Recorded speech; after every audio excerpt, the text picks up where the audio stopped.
20वां। कोई भी हो, देवता लोग भी सब सुख के ही साथी हैं, दुख का कोई नहीं। और सब स्वार्थ से ही एक दूसरे को प्रेम करते हैं,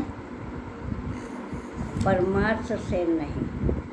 दुनियावी प्रेम स्वार्थ से होता है और आध्यात्मिक प्रेम परमार्थ से होता है। अपनी भी परमार्थ में उन्नति करता है, अपने साथ आने वालों के भी परमार्थ में उन्नति करता है। वो 20वां श्लोक, द्वितीय अध्याय। न जायते म्रियते वा कदाचिन नायं भूत्वा भविता वा न भूयः अजो नित्यः शाश्वतोऽयं पुराणो न हन्यते हन्यमाने शरीरे। अब ये 3-4 श्लोकों में एक यही बातें हमारी मति में, बुद्धि में भगवान स्थिर कर रहे हैं अलग अलग शब्दों के द्वारा। न जायते म्रियते वा कदाचिन, अरे न कोई जन्मता है न कोई मरता है। यहाँ अयम शब्द आत्मा के लिए है। तो यह आत्मा न जन्मता है न मरता है, और कभी था और फिर हो जाएगा, ऐसे नहीं। हमें जिसका जन्म मरण हमें दिखता है वो आत्मा का नहीं है, वो शरीर का है। तो आगे वो रहेगा नहीं, ऐसे भी नहीं है। तो ऐसा जन्म और मृत्यु से रहित जो शाश्वत हमेशा एक रस रहने वाला यह अनादि आत्मा जो है वो शरीर के मरने से मारा जाता नहीं। शरीर के मारे जाने से वो मरता नहीं। तो ये कही ये बात हमारे मन में अलग अलग प्रकार से भगवान ठसा रहे हैं। तो ये उस समय तो सामने जो सगे संबंधी योद्धा सब खड़े हैं उनके लिए है। तो उनके लिए भी भगवान शरीर और आत्मा का भेद अर्जुन को बता रहे हैं कि तू जिसको मारने को सोच रहा है वे शरीर है और वो तेरे बचाने से बचेंगे। और तू जिसको मैं मार रहा हूँ वो मान रहा, वो आत्मा रूप से नित्य है, उसको कोई मार नहीं सकता। या वो पहले नहीं थे और अभी तेरे दादा गुरु हुए हैं और आगे दोबारा होंगे, ऐसे नहीं है। आत्मा सदा से था, अभी भी है और रहेगा। शरीर नहीं था, वो आया, रिश्ते बने, शरीर जाएगा, रिश्ते बदलेंगे, परंतु दोबारा वो शरीर बदल सकता है। आत्म तत्व सदा ज्यों का त्यों है, वो आने जाने वाला नहीं है। वो यहाँ कहा कि वो पहले नहीं था और जन्मा है, फिर कभी चला जाएगा और दोबारा से आएगा, ऐसे भी नहीं है। आत्मा तो सर्वत्र है। वास्तव में आकाश सर्वत्र है। अगर हमने यहाँ से जैसे कहीं हम बद्रीनाथ जा रहे तो कुछ ज़रूरी सामान लेंगे, अब हम यहाँ का आकाश भी ले जाएंगे, फिर रात को चंद्रमा का दर्शन कैसे होगा? तारा के बिना प्रकाश कौन देगा? आकाश नहीं ले जाएंगे। तो अगर हमने घड़ा ले लिया, हमने कहा हमने इसमें आकाश सुरक्षित लेके साथ ले लिया, तो क्या आकाश हमने उसमें ले लिया भर के? नहीं। तो आकाश जब हम बद्रीनाथ पहुँचे तो घड़ा वैसे ही है जैसा यहाँ था। नेत्र दर्शन खालीपना और मन के हिसाब से आकाश भर के हम लाए थे। तो क्या वो घड़े में वहाँ ये हरिद्वार वाला आकाश है हमारे पास सामान में पैक, और वो हमने खोल के ऊपर छता की तरफ फैला दिया क्या? आकाश तो वहाँ था ही था।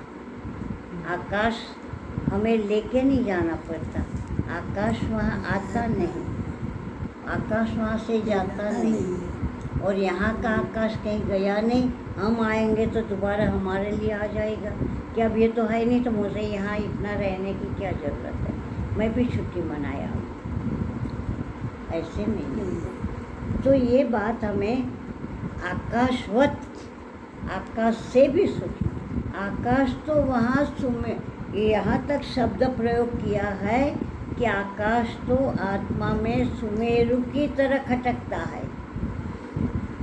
सुमेरु सबसे बड़ा पहाड़, हिमालय का एक शिखर, तो इतना बड़ा पहाड़ की तरह ये आकाश आत्मा में है, रुकावट।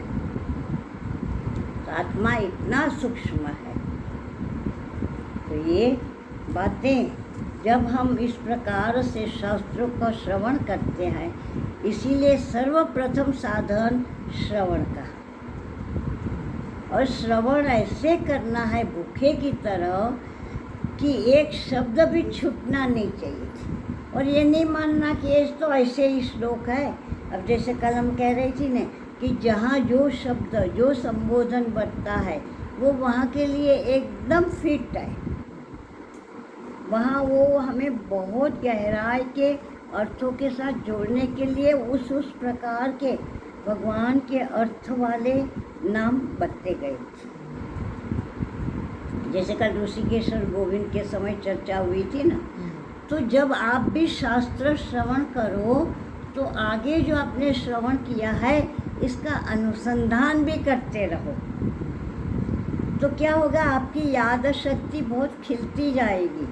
और जो भय है, वहम है कि हमें ये सब याद नहीं रहता, तब आपको पता चलेगा कि मुझे तो सब याद रहता है, मैंने प्रयत्न ही उस दिशा में नहीं किया, उस डब्बे को कभी खोला ही नहीं कि क्या क्या मेरे अंदर याद पड़ा है। और मुझे याद आ रहता है क्योंकि मैं मानूं या न मानूं, मन की शक्ति मर्यादित है, परंतु आत्मा स्वयं जो वहाँ है उसकी शक्ति को कौन पड़कारे।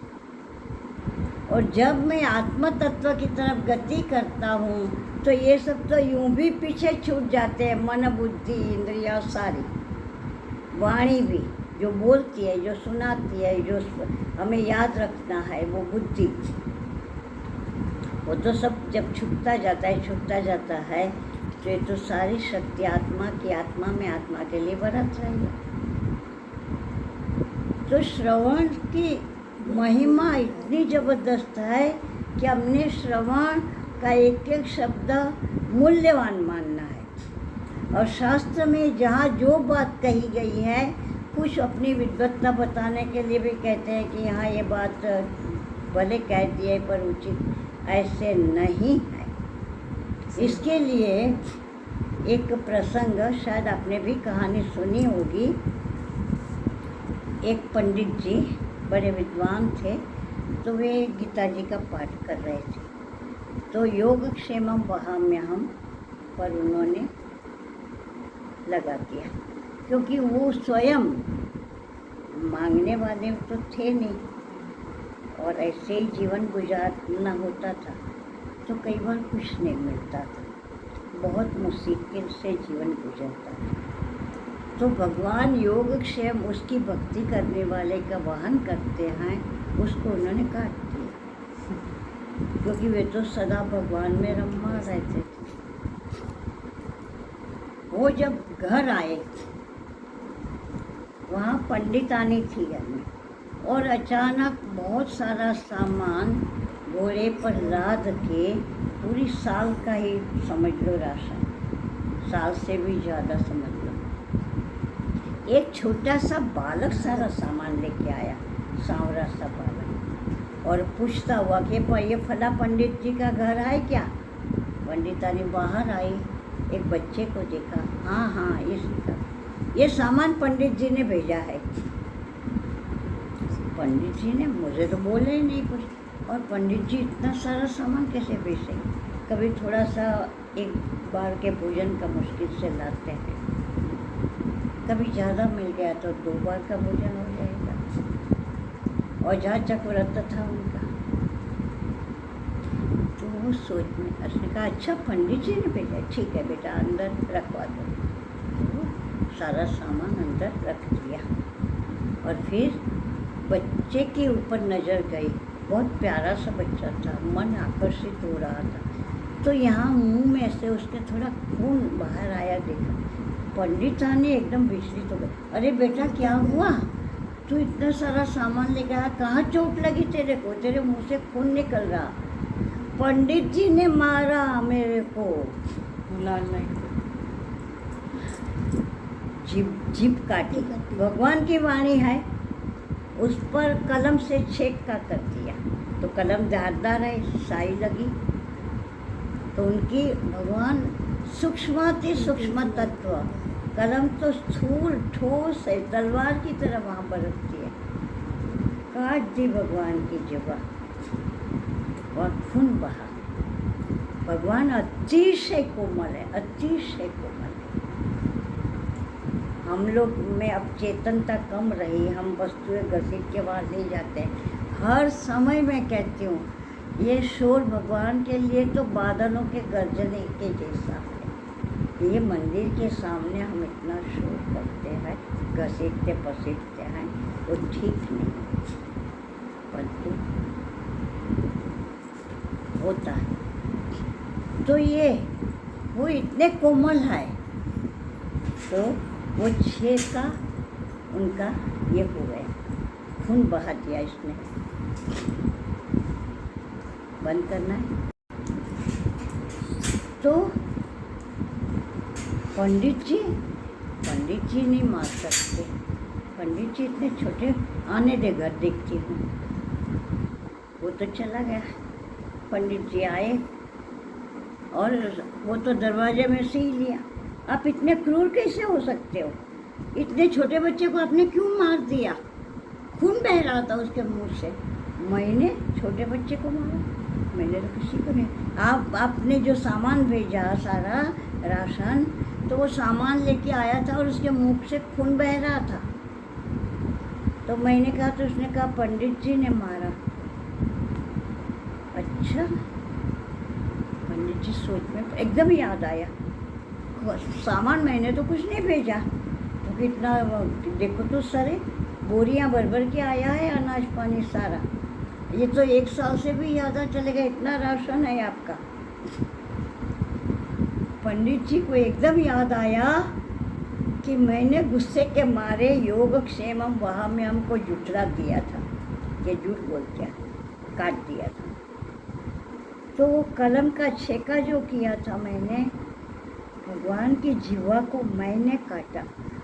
वो तो एकदम सिर पटक के रोने लग गए। और पंडितानी को दर्शन दिया, मुझे नहीं दोगे? तो ये बात है शास्त्र की। हमारे गुरुदेव कहते थे, आप दुनिया में विश्वास करते हो, ठगे जाते हो, फिर भी दोबारा विश्वास करते हो। शास्त्र पर आंख मूंद के विश्वास करो, सुख पाओगे, कभी ठगे नहीं जाओगे। शास्त्र का मूल्य हम लोगों ने समझा ही नहीं। शास्त्र जितना हितैषी मित्र कोई नहीं, और सबसे बलवान परम रक्षक भी कोई नहीं।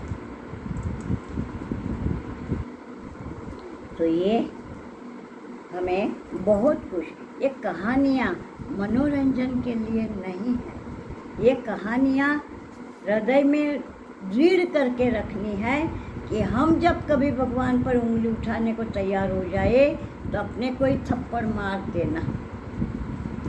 क्या करने जा रहे हो? अगर कुछ ऐसे होता है तो हमारे कर्म के भोग है, भगवान स्वयं देख रहे और हमें दुखी देख के भी रो रहे, परंतु क्या करें?